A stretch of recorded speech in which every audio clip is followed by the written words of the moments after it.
This is the Biblical Unitarian Podcast.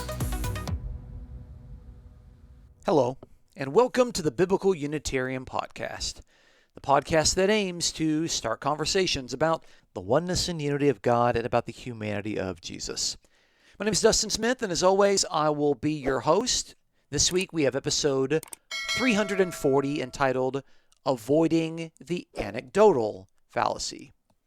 Yes, we're continuing our study that looks at logical fallacies so that our listeners can better understand what the logical fallacies are, hoping that they will be less inclined to use them in their own arguments and that they would be able to recognize them in the arguments of their dialogue partners.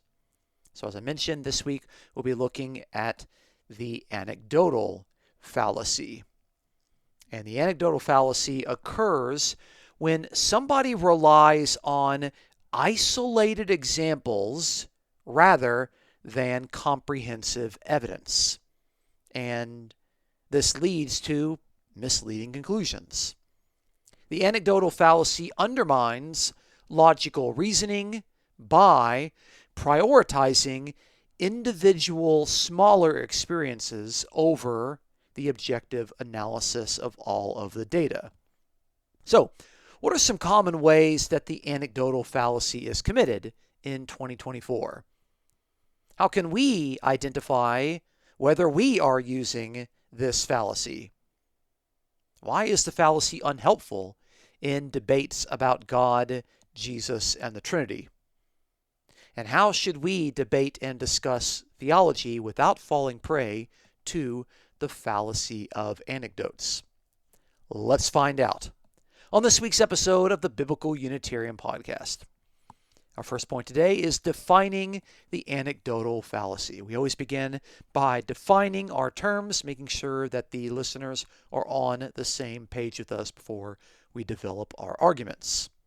So, the anecdotal fallacy, as I already mentioned, is a logical fallacy occurring when someone is going to use a personal story or isolated example as definitive evidence to support a broad claim, while at the same time ignoring more comprehensive research or data. And this fallacy often involves relying on specific instances that are not representative of the general situation. And this leads to some very misleading conclusions. So, the use of personal experiences is one way in which the anecdotal fallacy occurs. Someone will use individual experiences of their own life instead of statistical evidence. The anecdotal fallacy lacks representativeness by drawing conclusions based on the atypical examples rather than the evidence that is common among the whole. And often there is an emotional appeal in anecdotal fallacies. It involves persuading others through relatable stories that don't actually have logical reasoning or an honest assessment of the evidence. So, here are some examples of the anecdotal fallacy being committed in our culture today. So, in regard to wellness and health claims, someone might claim that a particular diet cured their illness, and they're now going to assume that that particular diet is going to work for everybody, despite overarching scientific studies. What about in political arguments? So someone might use a single negative experience or a positive experience with a government service to argue for or against an entire policy. Someone might say that they had a terrible experience at the post office, and so they think that the entire postal service should be shut down based on one anecdotal experience. What about opinions on the economy? Well, someone could point to one particular successful entrepreneur as proof that anyone can become a millionaire without formal education, which is going to ignore the broader economic data of those that actually have formal education. I like this one in particular. It's what I call the restaurant quality anecdote. This one occurs all the time. Someone will have a bad experience at a restaurant. Maybe the service will be bad, or they'll overcook their steak, and the person who had the bad experience will say, look, this is proof that every single location of that particular restaurant chain offers bad service and has bad food, and thereby we should avoid all of those restaurants at all cost. And this is going to ignore the many positive experiences and reviews that several others experience. This one happens all the time. What about in regard to someone's prayer life? Well, someone might pray to God one time, asking God to do something specific, but they don't get a discernible response. And they're going to conclude, based on this anecdotal evidence, that God is not real. And this, of course, is going to ignore these several examples of answered prayer by many other persons. So we can see how this works. Someone is going to grab one little piece of evidence that's not representative of the broader stream, and they're going to ignore the overarching evidence, and they're going to build an argument based on this one little piece of anecdotal data. So why is the anecdotal fallacy fallacious? Well, it's fallacious because it relies on isolated examples rather than comprehensive evidence, and it's going to lead to many misleading conclusions. It lacks representativeness. It involves personal stories that don't reflect the broader situation or typical experiences. It is loaded with subjectivity and bias. Anecdotes are often influenced by someone's personal bias and their emotion, which can very often distort the truth and the data. In doing so, it's going to ignore comprehensive data. It'll dismiss the statistical evidence and the scientific research that provide a more accurate understanding of the particular topic. And lastly, it's fallacious because it overgeneralizes, meaning it draws broad conclusions from limited examples, and this leads to some incorrect assumptions. So the anecdotal fallacy undermines logical reasoning by prioritizing small individual experiences or small pieces of data over the objective analysis of all of the evidence involved. So this moves us to our second point, point number 2, common anecdotal fallacies in Christological debates. So there are several instances in which the fallacy of the anecdotes is committed in discussing God, Christ, and the Trinity. So here's one. There is a personal interpretation that falls prey to anecdotal fallacies. Someone might insist that one particular verse means something because it resonated with them personally. They had an emotional feeling when they read this particular verse, and in doing so, they're going to ignore the scholarly interpretation and the broader hermeneutical rules of interpretation and the history of that particular passage. So to be more specific, someone might actually pray in the name of the Father, Son, and Holy Spirit, despite the fact that that prayer never once occurs in Scripture. There's no one in the Old Testament nor the New Testament that prays in the name of the Father, Son, and Spirit. And the person who made the prayer might suggest that they felt the presence of the triune God during that prayer, so it must prove that God is triune. That's called anecdotal evidence. It's a fallacy. You're using an emotional experience to the neglect of the wider data. It's obviously subjective. What about this other example? Misinterpreting early church writings. This one happens all the time. So someone might cite an early church father's writings as definitive proof of the Trinity without considering the broader context of the church father's work or the diverse views among other early Christian writers. So this happens when someone will go to someone like Tertullian, where he uses the noun trinitas in Latin, which is translated as a triad, and they will say, look, the word trinitas, that must prove that Tertullian believed in the doctrine of the Trinity, even though the Trinity isn't spelled out until the Council of Constantinople in 381, over 100 years after the writing of Tertullian. And so they'll point to this term trinitas, and this will ignore the wider and more nuanced theological discourse of the time. That's called anecdotal evidence. It's a fallacy. You grab one little term, you assume it means something, while ignoring all of the other evidence that surrounds it. And trinitas does not mean Trinity, it means a triad. What about historical events? So someone could point to the Council of Constantinople. We already mentioned this. It was the council in 381 AD. And they will say this is the moment that the Trinity was universally accepted by every true Christian, while ignoring the subsequent controversies and the debates and the continuing controversies with Arian Christians. So by using a single historical event to claim a universal consensus, you commit the anecdotal fallacy.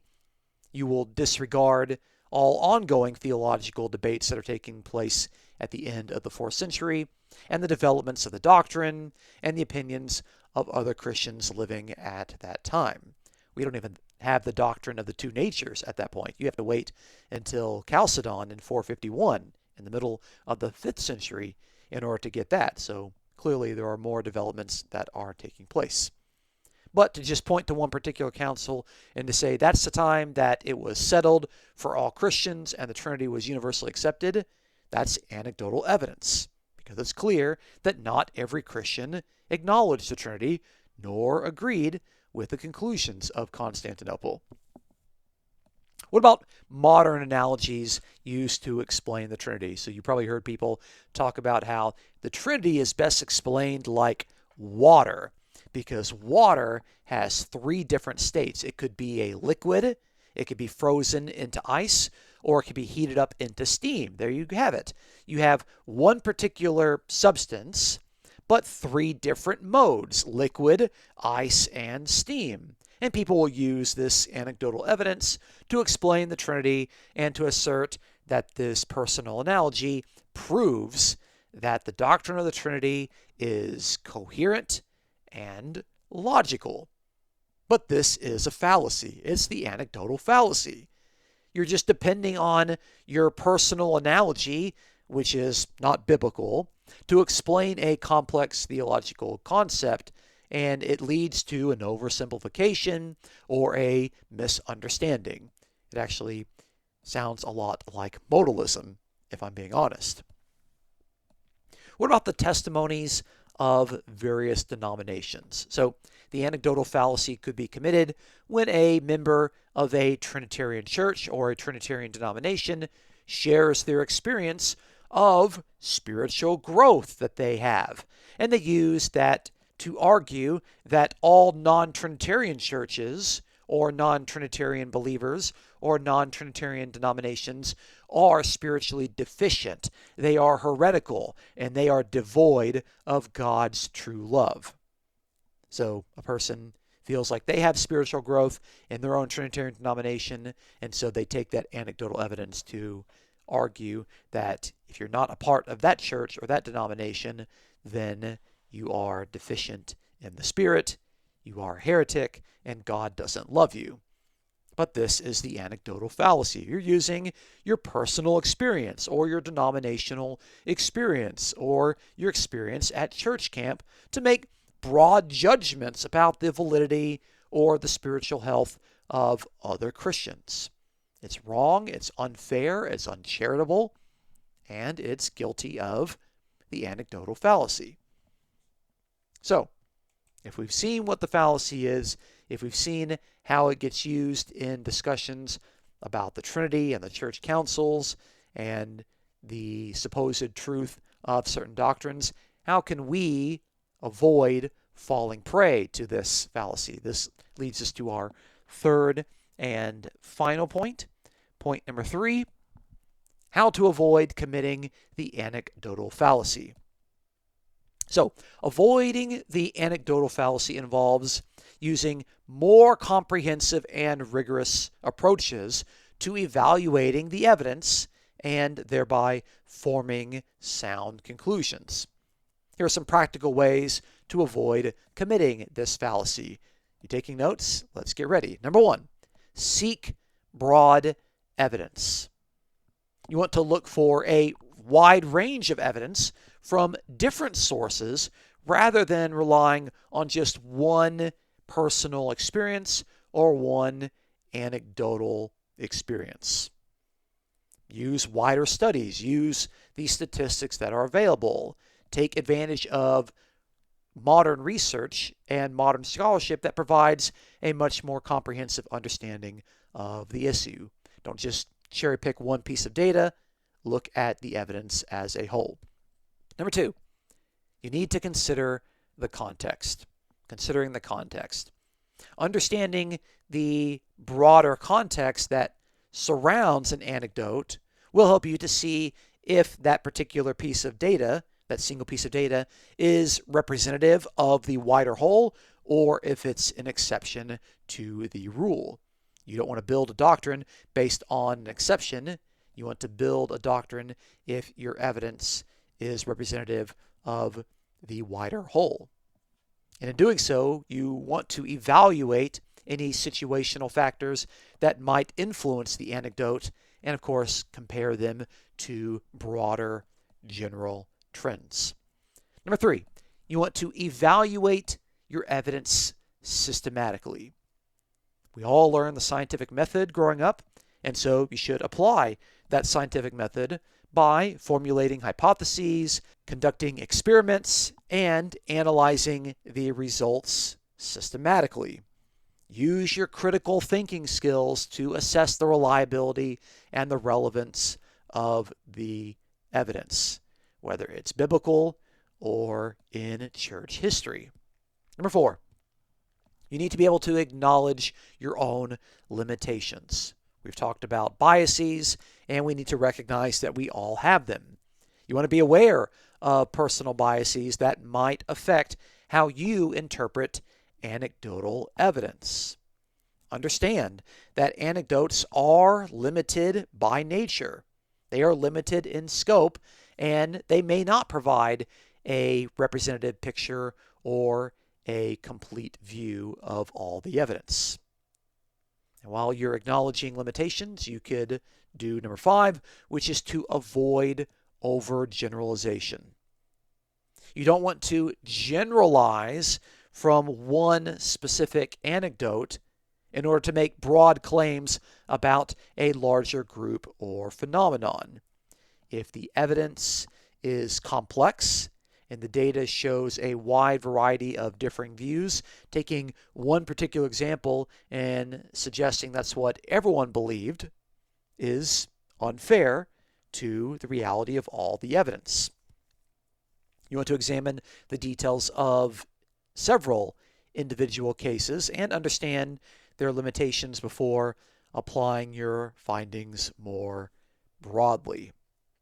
And lastly, number 6, it's important to promote open dialogue with others. Yes, you should discuss the evidence with other persons. Engage in open dialogues and discussions in order to test out your ideas and your findings and your interpretation of the data against other viewpoints. Ask others, how do they interpret the data? If they're interpreting it the same way that you are, then you might be doing well, but they might have another perspective that you aren't considering. Be open to that feedback.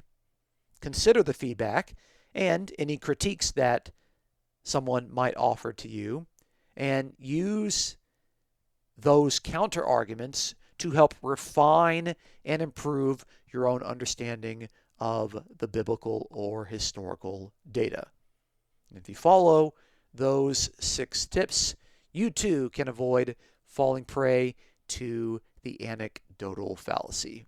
Thank you so much for listening to this week's episode. Join us next week as we continue to look at logical fallacies, defining them so that we don't fall prey to them. We're going to be looking next week at the begging the question fallacy. And oh my goodness, this one shows up in debates about the Trinity all the time. Nearly every debate that I've seen has someone committing the fallacy of begging the question. So you're not going to want to miss next week's episode.